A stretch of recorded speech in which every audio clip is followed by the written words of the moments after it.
Selamat malam dan salam sejahtera kami ucapkan dimanapun Anda berada. Kita patut bersyukur kepada Tuhan karena berkat dan rahmat-Nya. Kita masih boleh menyaksikan malam kedua KKR.net Gereja Masih Advent hari ke-7 Distrik Tanah Toraja dengan tema Yesus Kristus Pengharapanku. Baik, sebelum kita memulai acara ibadah kita mengundang kuasa Roh Kudus untuk hadir dalam hati kita masing-masing melalui doa dalam hati.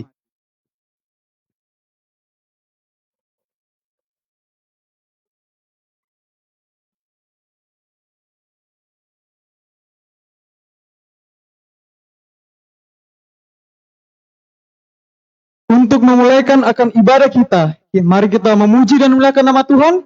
Kita menyanyi dari lagu Sion edisi lengkap nomor 406, Beban Terangkat di Kalvari.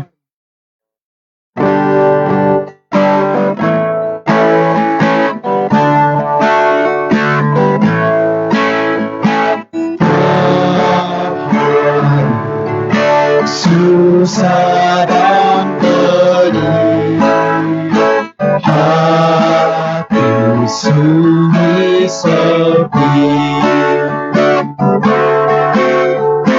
beban terangkat di Kalvari,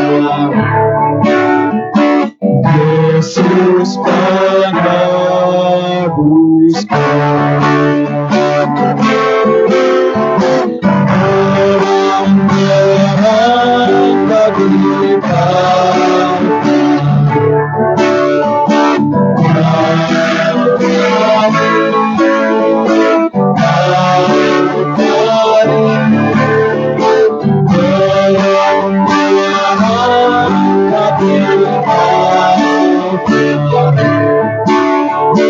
Yesus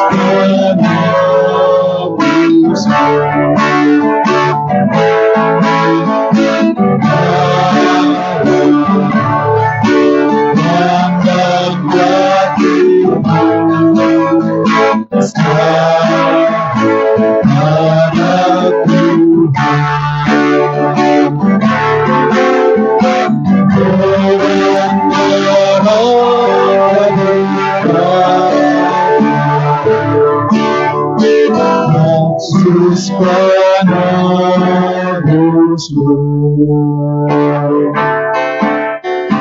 Beban terangkat di Kalvari,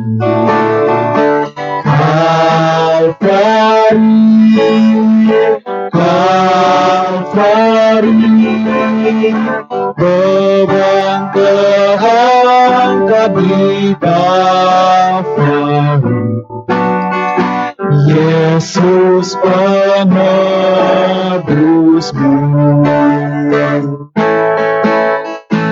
Hati handuk dan air mata, Tuhan melihatnya. Beban terangkat di Kalvari, Yesus penebusmu.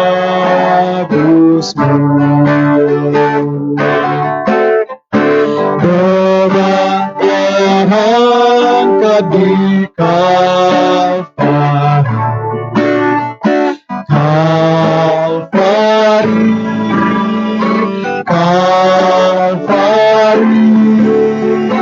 beban terangkat di Kalvari,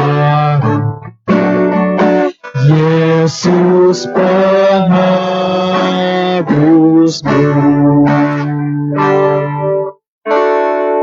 Sebagai doa buka, saya mengundang kehadiran Pendeta Pirsan Revalu untuk memimpin kita dalam doa.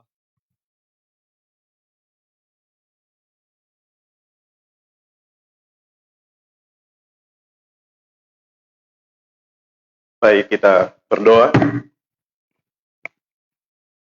Ya Allah yang kekal di sorga, pada malam hari ini kami bersyukur dan berterima kasih padamu ya Tuhan, untuk waktu yang indah yang Tuhan berikan bagi kami sekalian, Di saat ini kami sedia untuk mendengarkan firman Tuhan. Ia akan dibawakan oleh anakmu ya Tuhan, Bapak Pendeta Fransisang. Urapi beliau dengan kuasa dari sorga, agar pekabaran firman Tuhan akan menjadi bagian kekuatan iman dalam kehidupan kami, sambil menantikan kedatangan-Mu yang berbahagia. Tuhan datang kami boleh diselamatkan di dalam kerajaan yang Tuhan sediakan bagi kami. Pada malam hari ini kami berdoa untuk saudara-saudara kami, di dalam keadaan kesehatan mereka. Kami berdoa padamu ya Tuhan untuk Ibu Mangalik. Tuhan akan memberkati beliau sementara ini dirawat di rumah sakit Sinar Kasih. Biarlah jemahan Tuhan yang penuh kasih dari sorga akan menjamah dia, memberikan dia kesembuhan melalui kuasa-Mu yang ajaib. Para dokter dan perawat yang menanganinya, biarlah diberikan hikmat dari sorga, agar mereka dapat menjalankan pekerjaan mereka dengan baik, dapat memberikan kesembuhan kepadanya. Nama Tuhan dipuji dan dimuliakan. Kami pun berdoa padamu ya Tuhan untuk Ibu Adolfina Baru, yang sekarang ini dirawat di Makassar ya Tuhan. Biarlah tangan Tuhan yang penuh kasih dan kuasa akan menyertai dia. Perawatan yang diberikan oleh para dokter dan perawat, obat-obatan, makanan, air minum, Tuhan akan jamah semuanya, dan oleh kuasa kesembuhan yang Tuhan berikan, dapat kembali ke rumah dengan sukacita. Nama Tuhan kami puji dan muliakan. Kami berdoa juga untuk Bapak Matius Pasongli, di dalam kondisi kesehatannya ya Tuhan. Kami mohon biarlah jamahan Tuhan yang penuh kasih dari surga akan menjamah dia dan memberikan kepadanya kesembuhan, dengan tubuh yang sehat bersama-sama dengan keluarga, selalu bersukacita. Nama Tuhan dipuji dan dimuliakan. Pada mereka yang lain yang tidak sempat kami sebutkan satu demi satu, namun di dalam kondisi kesehatan mereka yang terganggu ya Bapak, biarlah Tuhan hadir di sana dan menjamah mereka semua, memberikan kepada mereka kesembuhan dengan tubuh yang sehat, bersama-sama dengan segenap keluarga bersukacita. Nama Tuhan kami puji dan muliakan. Kami mau menyerahkan acara kami ke dalam tangan kuasa-Mu. Biarlah segala sesuatu dapat terjadi hanya untuk hormat dan kemuliaan bagi nama Tuhan yang Maha Tinggi. Terima kasih ya Bapa mendengar dan sedia untuk menjawab doa kami. Kami persembahkan doa kami hanya di dalam nama Yesus Kristus, yang adalah Tuhan, Juru Selamat, dan Gembala Agung kami yang hidup. Amin.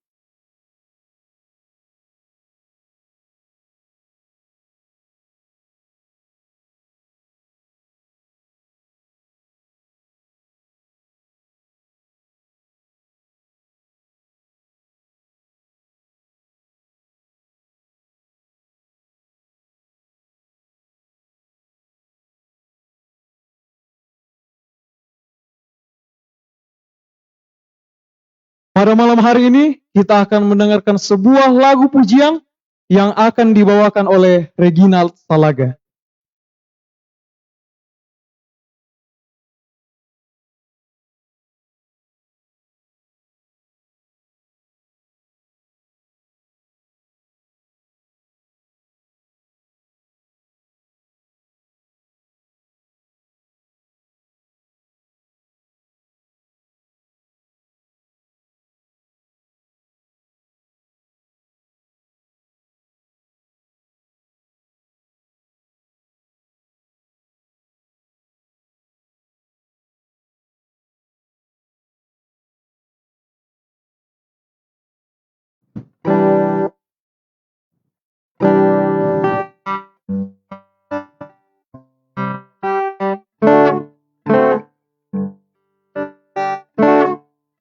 Lebih indah daripada emas, bahkan daripada emas tua.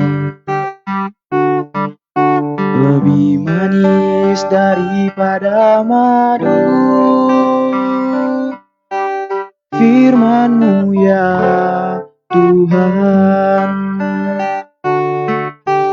Firman-Mu pelita hidupku dan sebagai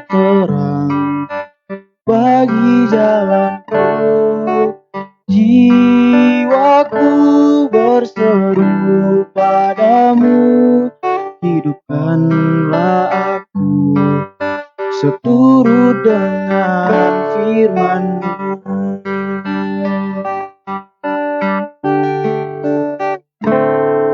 Lebih indah daripada emas, bahkan dari banyak emas Tuhan. Lebih manis daripada madu, firman-Mu ya Tuhan. Firman-Mu pelita hidupku dan sebagai terang bagi jalanku. Jiwaku berseru padamu, hidupkanlah aku.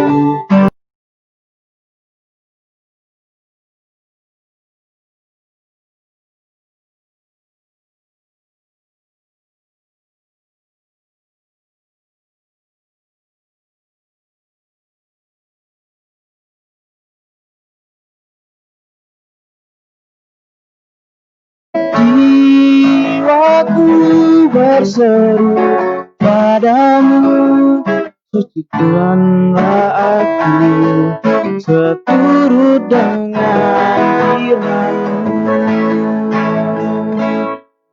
Hidupkanlah aku seturut dengan firman-Mu.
Kita mendengarkan firman Tuhan yang akan dibawakan oleh Pendeta Fransisang. Mari kita menyanyikan lagu tema Kita Memiliki Pengharapan.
Sebelum kita mendengarkan pekabaran firman Tuhan malam hari ini, saya mengundang kita semua untuk berdoa. Mari kita berdoa. Bapa kami di dalam kerajaan sorga, Allah yang Maha Kuasa, Pencipta dan Penebus kami, diagungkan dan dipermuliakanlah kiranya namamu. Malam yang indah ini, pada malam yang kedua, sedialah kami untuk mendengarkan pekabaran firman. Kami berdoa kiranya kuasa Roh Kudus yang memberikan inspirasi akan firman-Mu untuk dituliskan dan bagi kami saat ini untuk dibacakan. Kiranya Roh Kudus yang sama akan berbicara ke dalam hati kami masing-masing, menjadikan hati kami sebagai lahan yang subur untuk ditaburi benih-benih kebenaran yang pada akhirnya tumbuh dan berbuah. Sembunyikanlah hamba-Mu di balik salib-Mu dan berbicaralah kepada setiap orang yang mengikuti tayangan live streaming ini. Di dalam nama Yesus kami telah berdoa. Amin. Salam sejahtera bagi kita semua. Shalom. KKR NET 2020. Gereja Masih Advent hari ke-7 dengan tema Yesus Kristus Pengharapanku. Saat ini kita sudah berada di malam yang kedua. Dan malam yang kedua dengan judul pembahasan firman Tuhan, pengharapan di balik pandemi COVID-20. Tadi malam kita sudah mempelajari bersama-sama bahwa ada pengharapan di balik tulisan-tulisan firman Tuhan. Dan malam hari ini kita akan melihat lebih jauh ada pengharapan apa lagi yang ada di dalam tulisan-tulisan yang sudah diinspirasikan. Saya akan membacakan kepada saudara-saudara satu ayat firman Tuhan di dalam Kejadian 1 ayat 31. Allah adalah pencipta, maka Allah melihat segala yang dijadikan itu sungguh amat baik. Saat ini saudara-saudara, saya mau mengajak kita melihat tayangan video berita berikut ini.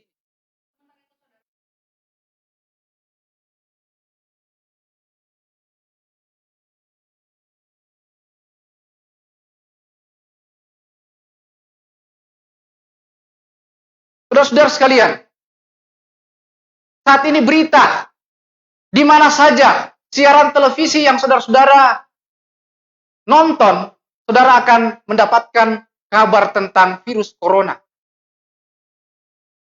Kita tidak tahu kapan virus corona ini akan berakhir. Tetapi saudara-saudara sekalian, kalau kita saat ini diberi kesempatan untuk bertanya kepada Tuhan, pertanyaan apa yang saudara kira-kira mau tanyakan kepada Tuhan? Dan saya bisa pastikan saudara-saudara sekalian, pertanyaan pertama, kata yang pertama yang saudara mau tanyakan kepada Tuhan adalah mengapa? Mengapa Tuhan? Kalau Engkau mengasihi kami, mengapa terjadi virus corona? Ada pandemi virus corona. Mengapa kalau Engkau peduli, mengapa saya sekarang ini mengalami kesulitan ekonomi dan lain sebagainya? Saya tidak memiliki lagi pekerjaan. Banyak hal yang kita akan tanyakan kepada Tuhan. Terus saudara, Tuhan itu begitu baik. Dia sudah menciptakan alam semesta ini dengan begitu luar biasa. Namun kenapa ada penderitaan di dunia ini? Kita akan melihat jawabannya di dalam perumpamaan Tuhan Yesus yang dicatat oleh kitab Matius pasal 13 ayat 24 sampai 30. Di sana diceritakan tentang hal kerajaan sorga. Itu seumpama benih yang baik yang ditaburkan oleh petani. Tetapi pada waktu malam hari, ketika semua orang sedang tertidur, maka musuh menaburkan benih-benih lalang. Ketika orang bertanya, mengapa ada benih lalang? Jawab pemilik kebun itu adalah seorang musuh yang melakukannya. Tuhan sudah menciptakan dengan begitu luar biasa. dengan sempurna. Tetapi mengapa bisa ada penderitaan di dunia ini? Oleh karena adanya musuh yang melakukan itu. Saat Tuhan mencoba menunjukkan kasih dan kebaikannya kepada semua orang, ada satu kuasa yang bekerja dalam menaburkan benih-benih lalang yang membawa bencana, tragedi, kematian, sakit, penyakit, dan bahkan kematian dalam kehidupan kita saat ini. Saudaraku yang kekasih, sahabat-sahabat FB, di mana saja kita berada saat ini, mari kita kembali melihat Kejadian 1 ayat 31. Tuhan itu begitu baik. Namun pertanyaannya sekarang, kalau Tuhan itu begitu baik, siapakah musuh daripada Tuhan di dalam perumpamaan tadi? Mengapa dia bisa ada di dunia ini? Dari mana asalnya musuh itu? Jadi banyak pertanyaan yang muncul, saudara-saudara.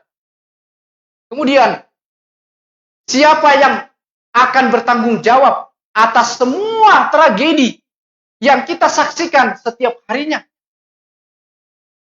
Marilah kita melihat apa yang Alkitab katakan. Kebenaran yang disampaikan dengan luar biasa di dalam firman-Nya, yaitu adanya pertentangan yang baik dan yang jahat. Mungkin kita masih terus akan bertanya, tetapi mari kita melihat firman Tuhan di dalam Wahyu 12 ayat 17. Firman Tuhan berkata demikian, maka timbullah peperangan di sorga. Mikael dan malaikat-malaikatnya berperang melawan naga itu. Dan naga itu dibantu oleh malaikat-malaikatnya. Saya membuat ringkasan ayat itu seperti berikut. Peperangan jagat raya, sejagat raya. Di satu sisi ada Mikael melawan naga. Di sisi yang lain Mikael dibantu dengan malaikat-malaikatnya. Di sisi yang lain ada naga yang dibantu oleh malaikat-malaikatnya. Inilah peperangan sejagat raya, saudara-saudara. Namun ada satu pepatah yang mengatakan demikian. Tidak kenal, maka tidak sayang. Tidak sayang, maka tidak dicinta. Pertanyaan sekarang adalah, siapa itu Mikael? Siapa itu naga? Mari kita selidiki lebih jauh. Firman Tuhan berkata, kata Mikael berarti who is like God. Siapakah seperti Allah?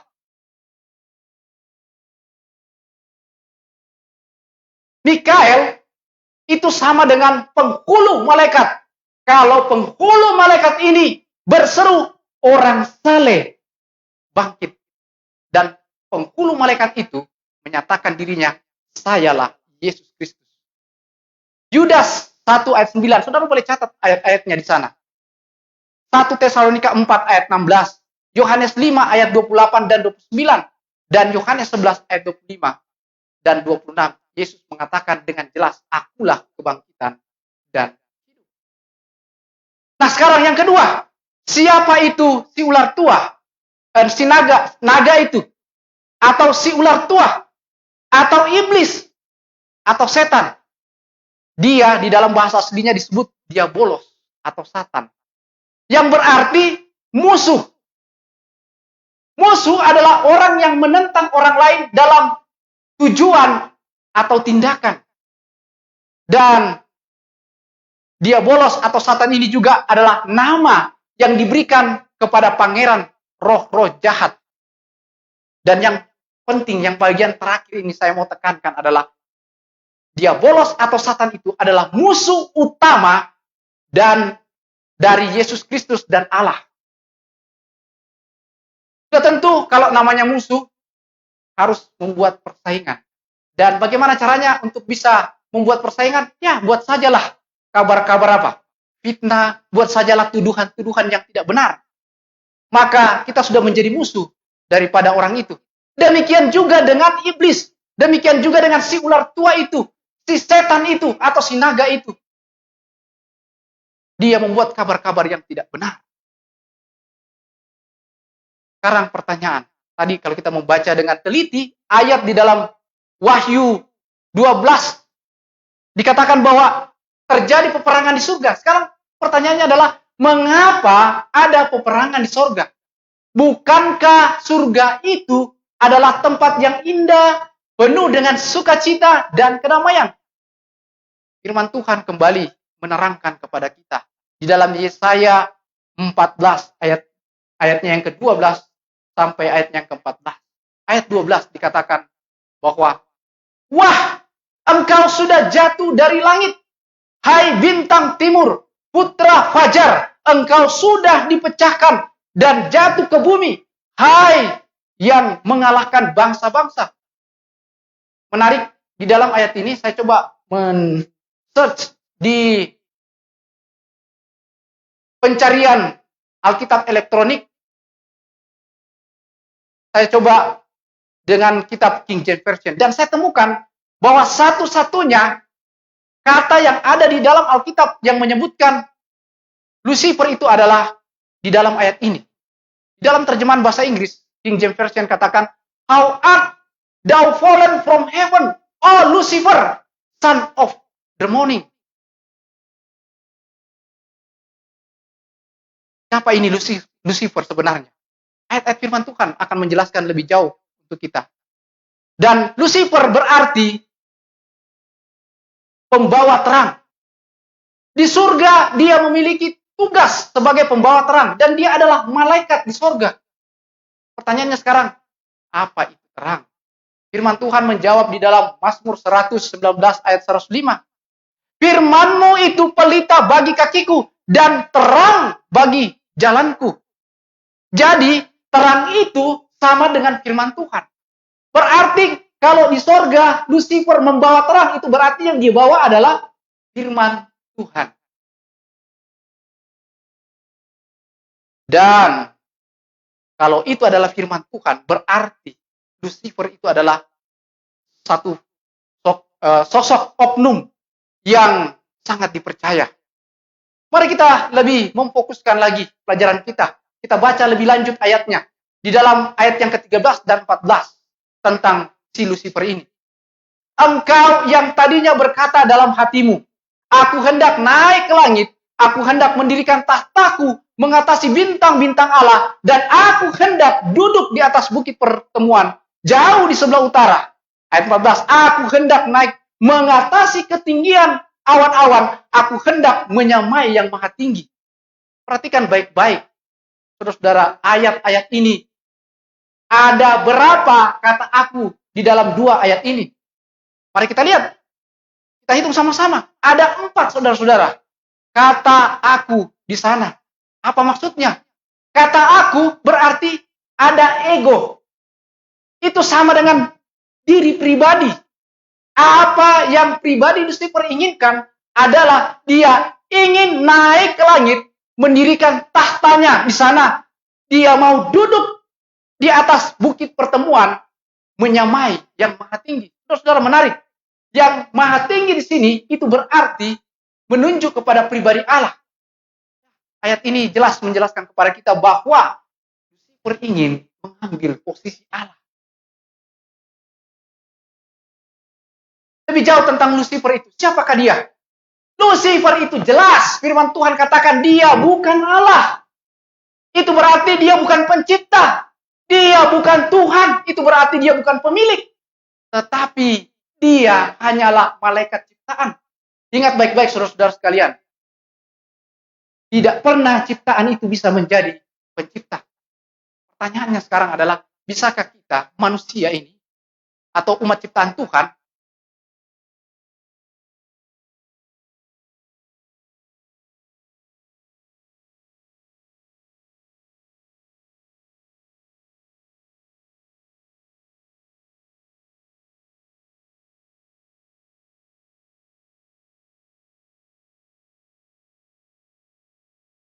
saya coba-coba mencari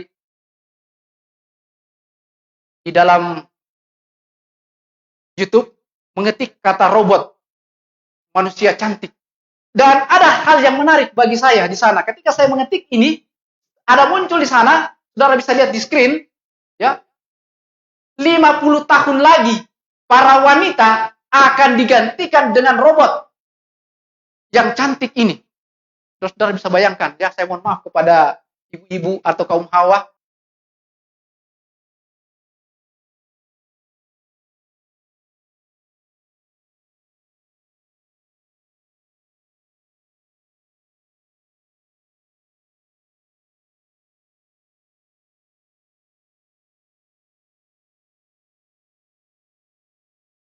perintah-perintah. Seakan-akan bukan lagi sebagai seorang suami, tetapi apa? Sebagai pembantu. Itulah sebabnya manusia yang pintar ini coba menciptakan robot. Supaya apa? Tidak ada lagi perempuan yang memerintah laki-laki. Saudara, saya mau berbicara, mengajak kita berpikir tentang robot. Robot itu sudah dibuat sedemikian rupa, ya. Sangat cantik, saudara-saudara. Kalau nonton videonya di YouTube, saudara bisa lihat cantik luar biasa. Saya sendiri bisa jadi jatuh cinta, tapi saya tahu itu robot, itu benda mati.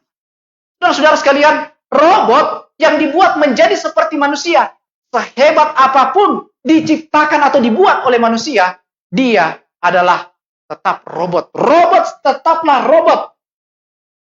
Tidak bisa menjadi manusia. Walaupun robot itu katanya menurut tanda kutip bisa diajak berhubungan intim. Luar biasa gila. Sama seperti dengan Lucifer, saudara-saudara. Sehebat apapun Lucifer dalam posisinya, dia tetaplah ciptaan. Ciptaan tetaplah ciptaan. Tidak akan pernah berubah menjadi pencipta. Menarik lagi, saya mau kembali di kata aku. Ya. Lucifer, dari dalam dirinya sendiri, dia ingin menyamai pencipta. Dan untuk menyamai pencipta, dia harus melawan Allah. Masih ingatkah saudara-saudara kata yang muncul di dalam kitab Wahyu pasalnya yang ke-12 tadi? Di sana disebutkan, maka terjadilah apa? Peperangan di sorga. Sang pembawa terang atau firman Tuhan sekarang menjadi pembawa kabar yang apa? Yang bukan dari firman Tuhan, tetapi dari dirinya sendiri. Itulah cara yang dibuat oleh setan untuk melawan Tuhan. Tadinya dia membawa firman Tuhan, sekarang dia membawa kabar bohong. Atau yang kita kenal dengan hoax. Atau kata lainnya adalah fitnah. Atau kata-kata tuduhan. Maka yang tadinya dia adalah Lucifer, sekarang berubah menjadi setan atau iblis. Ya. Pesan dari KKR Net 2020. Gereja Masih Advent Hari ke-7, Distrik Tanah Toraja. Dengan tema Yesus Kristus Pengharapanku. Kepada kita malam hari ini adalah, janganlah kita mau menjadi seperti setan dalam pekerjaannya yang suka membawa kabar bohong atau hoax. Apa yang dimiliki oleh Lucifer sehingga sebagai ciptaan dia mau melawan pencipta.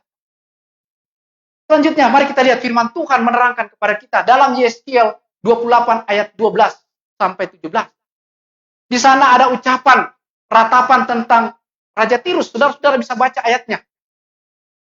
Engkau di Taman Eden, ayat yang ke-13. Saya langsung loncat di ke-13.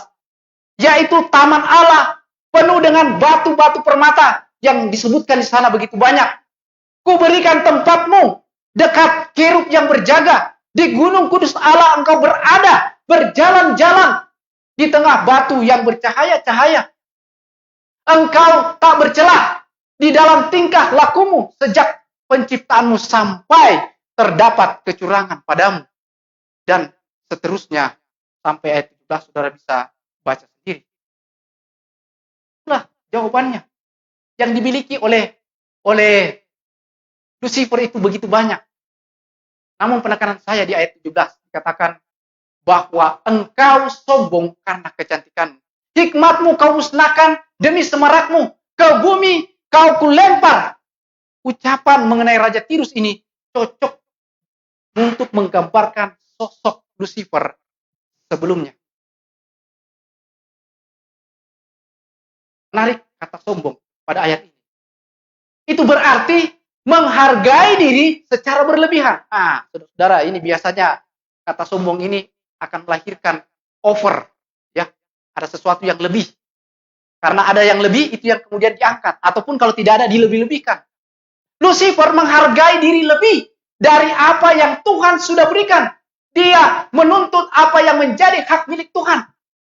Ayat 15 menyebutkan bahwa Lucifer itu diciptakan oleh Tuhan. Kita harus selalu ingat itu. Tapi Lucifer lupa, saudara, bahwa dia adalah ciptaan.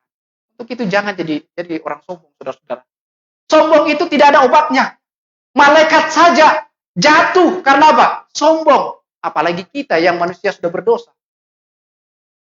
Orang sombong biasanya kalau berbicara selalu menggunakan kata aku, atau saya. Kalau bukan saya, kata-katanya tidak ingin direndahkan, apalagi disaingi. Akhirnya orang itu akan menjadi lupa diri atau tidak tahu diri. Itulah sebabnya Lucifer menginginkan tahta Allah dan tidak ingin ada saingan yang lain di sorga. Jadi dia harus melawan Tuhan. Kalau tidak melawan Tuhan, maka dia bukanlah lawan Tuhan.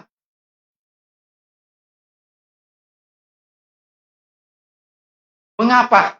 Sekarang pertanyaannya. Dosa bisa ada atau mengapa dosa dibiarkan? Yeskiel 28 ayat 15 dikatakan, engkau tak bercacat di dalam tingkah lakumu. Sejak hari penciptaanmu sampai terdapat kecurangan padamu.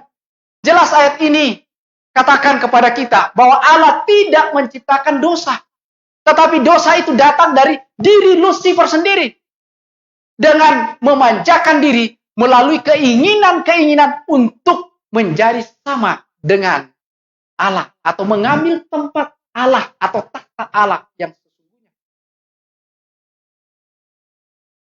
Dalam bahasa Ibrani, ya, kata kecurangan disebutkan seperti ini. Havelah diterjemahkan ke dalam bahasa Inggris sebagai injustice, unrighteousness, atau wrong. Yang artinya adalah ketidakadilan, ketidakbenaran, kesalahan. Lucifer di dalam dirinya sendiri melakukan tindakan ketidakadilan, ketidakbenaran, dan itu pasti adalah kesalahan. Oleh karena ini, dia menjadikan dirinya sendiri musuh Allah. Atau dia melawan sang pencipta. Wahyu 12 ayat 17. Kita kembali lagi ke dalam ayat ini.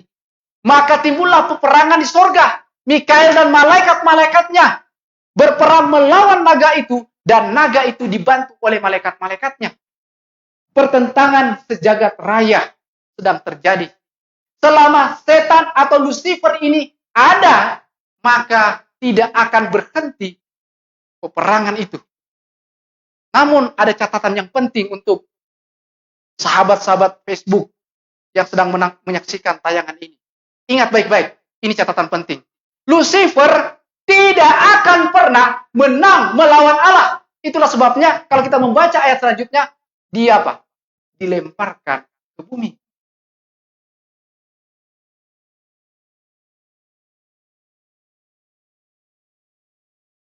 Kata Alkitab yang digunakan dalam ayat-ayat ini atau menggambarkan bagaimana kejatuhan Lucifer adalah dia sudah jatuh, Wahyu 12 ayat 9. Dia atau kau kulemparkan. Dan firman Tuhan berkata dalam Yesaya 5 ayat 16, orang-orang sombong, saudara, akan direndahkan. Itulah posisi Lucifer sekarang. Bukannya mau jadi sama seperti Allah, menggantikan Allah, tetapi dia apa? Direndahkan. Dan bumi ini digambarkan sebagai tempat di mana dia apa? Direndahkan. Wahyu 12 ayat 9 katakan, dan naga besar itu, si ular tua yang disebut iblis atau Satan yang menyesatkan seluruh dunia, dilemparkan ke bawah. Ia dilemparkan ke bumi bersama dengan malaikat-malaikatnya. Kata ia dilemparkan ke bumi. Ini menjadi menarik. Mengapa harus bumi? Apakah Allah menciptakan bumi ini untuk menjadi pelemparan apa? Setan. Kalau kita membaca firman Tuhan tadi di awal bahwa Allah menciptakan dunia ini sempurna. Bukanlah dunia ini diciptakan bukanlah sebagai tempat pembuangan daripada setan. Kata sempurna di dalam Kejadian 1 ayat 31 yang kita sudah baca disebutkan sungguh amat baik. Berarti sempurna, tidak ada kekurangan atau cacat atau kerusakan dan lain sebagainya. Allah tidak pernah merencanakan untuk bumi ini diciptakan menjadi tempat pembuangan setan. Allah setelah menjadikan dunia kita ini, menciptakan manusia yang pertama, nenek moyang kita, Adam dan Hawa, diciptakan sebagai makhluk yang paling mulia, dan manusia itu dilengkapi dengan kebebasan. Dalam istilahnya adalah power of choice. Mereka direncanakan untuk dapat menikmati persekutuan dengan Allah dan malaikat-malaikat suci. Tetapi sebelum mereka memperoleh kehidupan yang kekal itu, kesetiaan mereka harus diuji. Apakah keinginan atau hasrat atau kehendak atau harapan dari Adam dan Hawa hanya kepada Allah atau kepada Tuhan yang lain? Pilihan ada kepada Adam dan Hawa. Kejadian 2 ayat 16 firman Tuhan berkata demikian. Lalu Tuhan Allah memberi perintah ini kepada manusia. Semua pohon dalam taman ini boleh kau makan buahnya dengan bebas. Ayat 17. Tetapi pohon pengetahuan tentang yang baik dan yang jahat itu, janganlah kau makan buahnya. Sebab pada hari engkau memakannya, pastilah engkau mati. Allah telah menempatkan pohon pengetahuan yang baik dan yang jahat dekat dengan pohon al-hayat. Itu sebagai ujian penurutan kepada nenek moyang kita. Dan kata perintah untuk pertama kali dicatat di dalam ayat ini. Menarik yang ditulis atau dicatat oleh catatan Jenewa Bible, dia katakan begini. Kata perintah ya. Agar orang itu tahu bahwa ada Tuhan yang berdaulat, yang kepadanya dia harus taat. Jadi perintah Tuhan itu kepada Adam dan Hawa untuk menyatakan bahwa ada Tuhan yang berdaulat. Tidak ada pemerintahan tanpa hukum. Tidak ada kerajaan tanpa hukum. Pasti ada. Dan demikian juga dengan Allah. Ada perintah untuk manusia. Dan manusia harus lakukan. Ayub 1 ayat 6 dan ayat yang ke-7 firman Tuhan berkata, pada suatu hari datanglah anak-anak Allah menghadap Tuhan. Dan di antara mereka datanglah juga iblis. Maka bertanyalah Tuhan kepada iblis, dari mana engkau?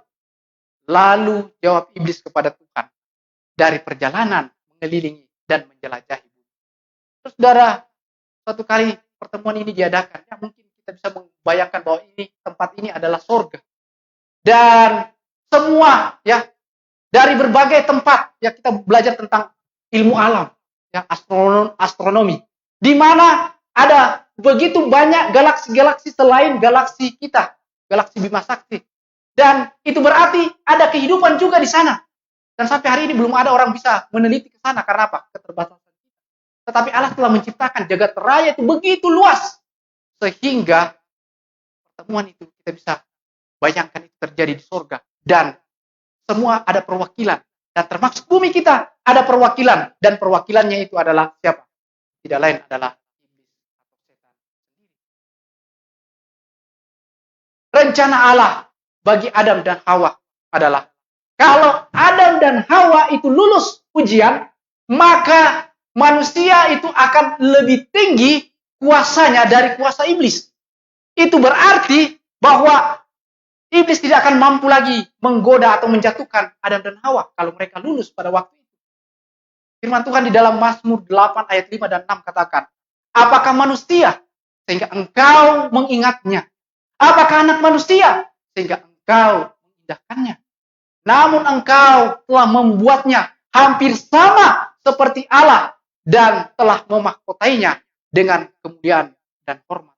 Luar biasa. Manusia diciptakan setingkat di bawah malaikat. Dan kalau seandainya manusia itu atau Adam dan Hawa itu berhasil melewati ujian itu, maka dia bisa apa? Lebih tinggi daripada Lucifer atau malaikat. Kuasa Allah melawan kuasa iblis atau Lucifer. Pilihan yang mana yang manusia akan pilih?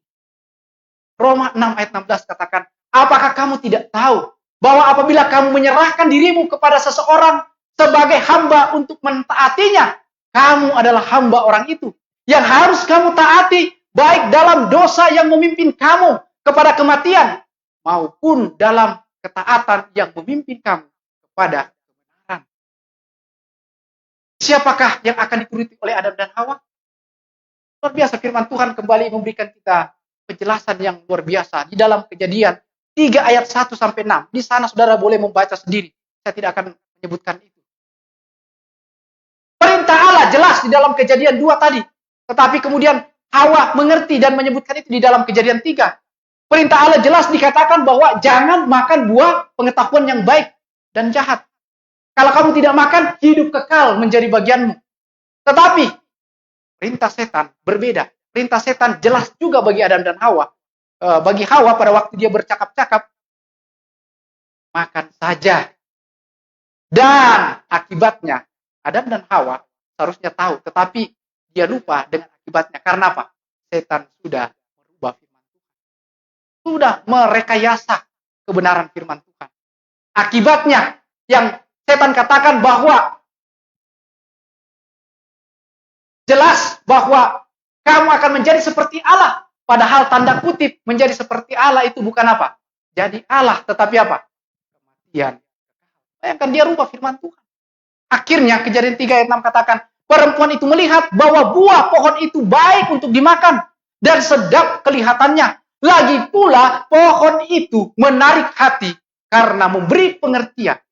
Lalu ia mengambil dari buahnya dan memakannya dan diberikannya juga kepada suaminya yang bersama-sama dengan dia. Dan suaminya pun memakannya. Akhir cerita, ya Adam dan Hawa memilih untuk melanggar perintah Allah. Dan akibatnya kita sudah tahu. Kematian. Roma pasal 5 ayat 12 firman Tuhan berkata, sebab itu sama seperti dosa telah masuk ke dalam dunia oleh satu orang. Dan oleh dosa itu juga maut. Demikianlah maut itu telah menjalar kepada semua orang. Karena semua orang telah berbuat dosa. Pertanyaannya adalah sekarang, apa itu dosa?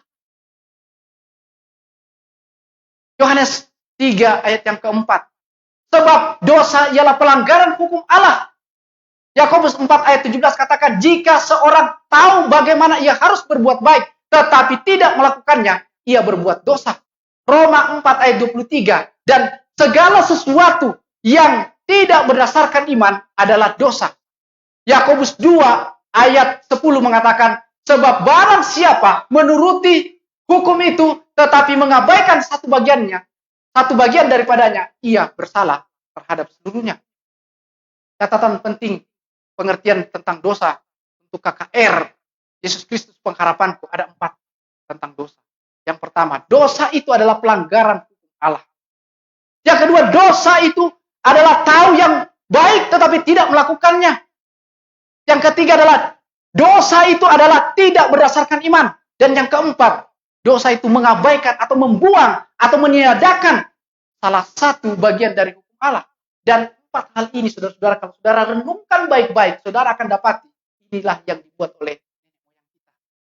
Dia melanggar perintah Allah dengan memakan buah itu. Dia tahu bahwa buah itu adalah tidak boleh dimakan dan itu baik, tetapi dia tidak melakukan itu. Dia melanggar perintah Tuhan. Dia tahu yang baik tapi dia tidak lakukan. Kemudian dia tahu bahwa untuk beriman kepada Allah, dengar saja apa yang Allah katakan, ikuti saja perintahnya, tetapi dia mengabaikan imannya. Dan yang keempat, akhirnya dia membuang atau meniadakan firman yang jelas itu, yang merupakan hukum atau perintah Allah. Roma 3 ayat 23 mengatakan, karena semua orang telah berbuat dosa dan telah kehilangan kemuliaan Allah. Saudara, dunia sekarang ini dilanda pandemi virus corona. Kita sudah nonton dari awal. Saudara bisa lihat berita di mana saja. Virus corona itu ada di mana-mana. Dan mari kita lihat kata pandemik. Apa itu pandemik?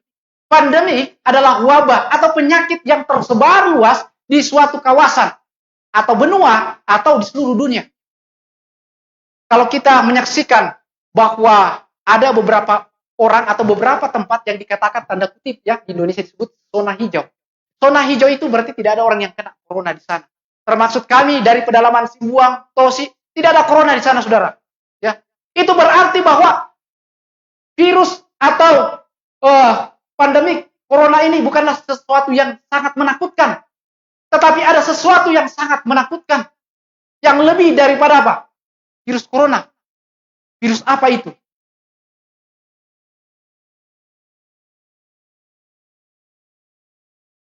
Pandemik yang sesungguhnya menurut KKR Net 2020 Yesus Kristus pengharapanku adalah sesuai dengan firman Tuhan di dalam Roma 5 ayat 12. Virus itu adalah virus dosa. Demikianlah maut itu telah menjalar kepada semua orang. Kita semua, dimanapun saudara-saudara berada saat ini, saudara tidak terbebas dari yang namanya virus dosa. Dan saudara-saudara kita semua telah terjangkit dengan hal itu. Terinfeksi dengan virus dosa yang mematikan itu. Atau yang saya singkat, sesuai dengan judul pembahasan kita, Video 20. Saudara sekarang sudah tahu apa itu Video 20 ya. Luar biasa. Itu adalah virus dosa KKRNet 2020 yang saya terangkan saat ini. Saudara-saudara sekalian, lebih lanjut,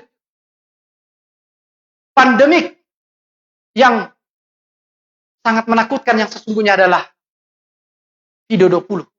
Pertanyaannya adalah sekarang ini, adakah kita bisa temukan jalan keluar untuk COVID-19? Saat ini sedang disiapkan solusinya, antivirusnya, vaksinnya. Sudah masuk ke tahap yang ketiga. Berarti setelah tahap ketiga sudah siap produksi. Tidak lama lagi kita bisa melihat ada harapan bahwa virus corona akan berakhir. Tetapi untuk Video 20 belum ada penawarnya, saudara-saudara. Dokter manapun di dunia ini, saudara pergi tanya. Ahli-ahli farmasi pun saudara tanya. Kalau ada obatnya itu Video 20, mereka pasti jawab, tidak ada. Penyakit apa itu? Mereka juga mungkin tidak mengerti. Tapi kalau mereka mengikuti tayangan ini, mereka akan mengerti bahwa Video 20 itu adalah virus dosa. Saya memberikan istilah untuk virus ini. No vaccination, no hope. Tidak ada injeksi atau suntikan, tidak ada pengharapan. Roma 6 ayat 23, sebab upah dosa ialah maut. Pertanyaannya kembali, adakah jalan keluar dari Video 20 atau virus dosa ini? Akibat dosa adalah sakit penyakit. Salah satunya COVID-19. Banjir bandang yang melanda saudara-saudara kita yang ada di Luwu Utara. Tanah longsor yang baru-baru, Jalan Palopo. Kebakaran yang terjadi di California. Gempa bumi yang terjadi di mana-mana. Sampai kemudian kepada apa? Banyaknya kematian yang terjadi. Itu baru akibat saudara-saudara. Dari akibat dosa akan menghasilkan upah dosa. Dan apa itu upah dosa? Upah dosa yaitu maut atau kematian kekal. Namun, malam hari ini, saya ingin menawarkan satu obat yang dapat menyembuhkan Video 20. Apa itu? Tandanya, kalau sekarang ini hanya ada satu vaksin, Video 20. Saudara-saudara yang ada di studio, ya kita semua akan mati. Dan kalau cuma ada satu vaksin itu, kira-kira saudara mau suruh dulu, saudara A yang duluan, atau saudara B? Pasti saya bisa pastikan saudara tidak akan bilang, kamu saja yang duluan, Anda saja yang duluan. Enggak, pasti saudara bilang, saya dulu. Orang akan rebutan. Demikian juga saudara-saudara, kalau saudara mengerti hanya ada satu vaksin untuk Video 20, mari rebutan saudara-saudara. Jangan ragu untuk mengambil bagian untuk itu. Pengharapan yang ditawarkan oleh KKRNet 2020, Gereja Masehi Advent Hari ke-7, Distrik Tanah Toraja. Untuk pandemi Video 20 ini adalah Roma 6 ayat 23. Firman Tuhan berkata, tetapi karunia Allah ialah hidup yang kekal dalam Yesus Kristus, Tuhan kita. Saudara-saudara, maukah saudara menerima video untuk vaksin atau penawar dari Video 20 ini? Kalau saudara mau, terimalah Yesus sebagai Tuhan dan Juru Selamat saudara. Sebagai Juru Selamat pribadi dimanapun saudara berada. Jangan ragu saudara, karena hanya inilah penawar yang disediakan. Yesus Kristus adalah pengharapanku. Amin. Amin saudara. Jangan ragu-ragu untuk mengatakan amin. Saya ingin saudara-saudari, di mana saja saudara berada saat ini, sahabat-sahabat FB yang dikasihi Tuhan. Mari kita mengulangi kata-kata ini sebanyak 3 kali. Mari kita sama-sama. Yesus Kristus adalah pengharapanku. Yesus Kristus adalah pengharapanku. Yesus Kristus adalah pengharapanku. Amin. Amin saudaraku. Saya ingin saudara-saudara sekalian tetap mengikuti pelayanan KKR ini. Karena besok malam akan dibahas lebih jauh lagi tentang Yesus Kristus adalah pengharapanku. Sahabat saya, Pendeta Diki Mapandit, akan membahas itu. Untuk itu, malam hari ini, saudara-saudara, biarlah kita sama-sama telah menerima Yesus Kristus sebagai pengharapan kita. Saya mengundang kita dimanapun kita berada saat ini untuk berdoa. Mari Bapa kami yang ada di sorga, kami bersyukur dan berterima kasih bahwa saat ini pandemik video 20, kami boleh mengerti apa itu sesungguhnya. Dan kami dapati bahwa pandemik itu adalah hal yang sangat menakutkan sebab tidak ada penawarnya. Namun kami berbahagia malam hari itu, Tuhan, bahwa Engkau begitu baik, Engkau begitu mengasihi kami, sehingga malam hari ini Engkau telah menunjukkan kepada kami bahwa ada penawar untuk video 20, yaitu Yesus Kristus adalah pengharapanku. Hamba-Mu berdoa untuk setiap pemirsa di mana saja mereka berada yang sedang menonton tayangan ini. Biarlah Engkau memberkati mereka. Jauhkan mereka dari virus corona, dan biarlah mereka senantiasa sehat selalu, sehingga mereka akan terus mengikuti tayangan ini dan bahkan berbagi sukacita, kabar baik tentang apa yang mereka telah saksikan. Dan kami berdoa Tuhan, supaya mereka semua boleh menerima Engkau sebagai Tuhan dan Juru Selamat pribadi mereka. Terima kasih Tuhan. Biarlah Engkau memberkati kami malam hari ini dan seterusnya. Dan biarlah kami boleh terhindar dari pandemik, dan kami boleh mendapatkan senantiasa pertolongan demi pertolongan yang datang daripada. Terpujilah Engkau ya Tuhan. Inilah doa kami, pengharapan kami yang kami sampaikan. Tidak ada nama lain selain di dalam nama Yesus Tuhan dan Juru Selamat kami. Amin. Tuhan kiranya memberkati saudara-saudara sekalian. Adalah doa dan harapan.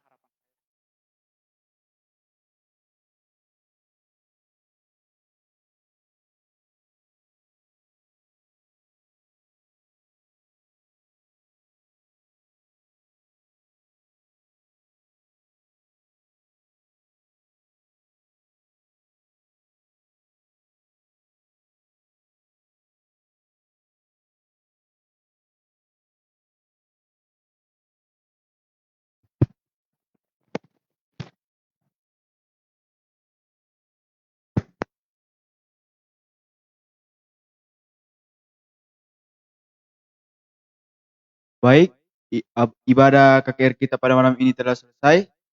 Dan sekali lagi kami masih mengundang bagi saudara-saudara untuk mengikuti akan ibadah KKR pada besok malam, pada malam yang ketiga. Ajak sanak saudara kita, teman-teman, dan kami juga memberitahukan jika saudara ingin didoakan pada besok malam, bisa tinggalkan usulan doa di kolom komentar. Dan karena masih musim corona, baiklah kita tetap mematuhi protokol kesehatan, tetap jaga stamina kesehatan, Hindari keramaian, gunakan masker. dan rajin cuci tangan. Selamat malam, Tuhan memberkati.